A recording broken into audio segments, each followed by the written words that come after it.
Hi, in this video we're going to look at two ways to parse this JSON response, because if we want to do anything with that data, it's now sitting in a string. So we need to parse it.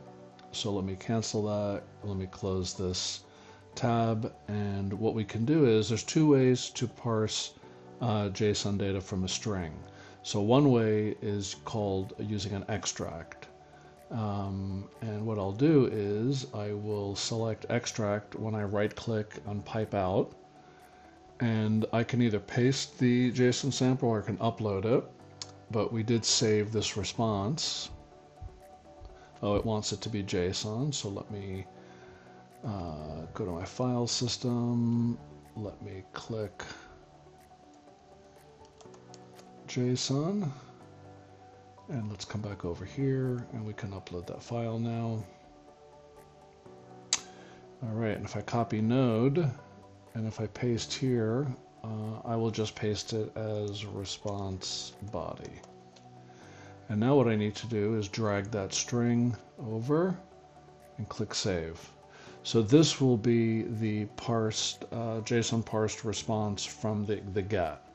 And if I click test, again, it brings me into the monitor, and if I click on the get step, I can see, of course, the response here, that string, but I can also see it parsed down below.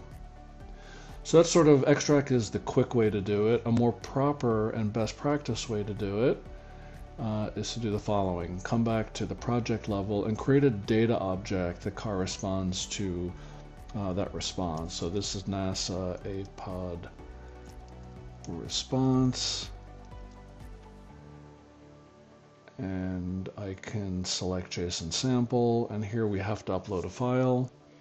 Let's grab that file, click create, and here is the data object, and data objects are used to represent data in our graphical UI.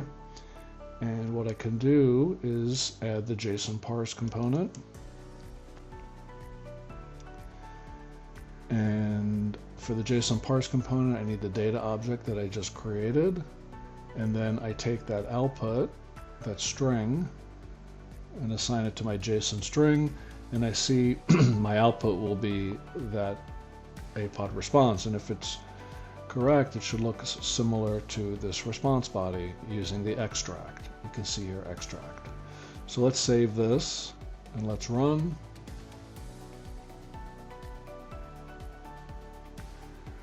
And if I come down here and look at that response, there it is.